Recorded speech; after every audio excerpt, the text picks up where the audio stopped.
The Filipino adverb or pang-abay, halos hindi, which means hardly ever in English. Halos hindi. Halos hindi. Let us have the following example sentences. Halos hindi na ako natutulog ng sapat sa gabi. It means that I hardly ever get enough sleep at night anymore. So halos hindi, hardly ever. Tulog means sleep, and then sapat means enough, and then gabi is night.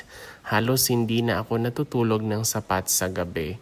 Halos hindi na kami nagkakausap. It means we hardly ever talk anymore. And then kami is like us or we, and then usap is a conversation or talk.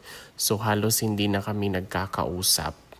Halos hindi na siya nagsasalita. It means he or she hardly ever speak. Halos hindi na siya nagsasalita.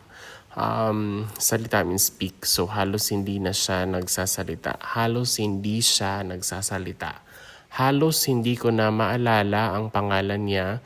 I hardly ever remember his or her name anymore. Halos hindi, hardly ever. Maalala means to recall, and then pangalan is name, and then niya is his or her, it's gender neutral.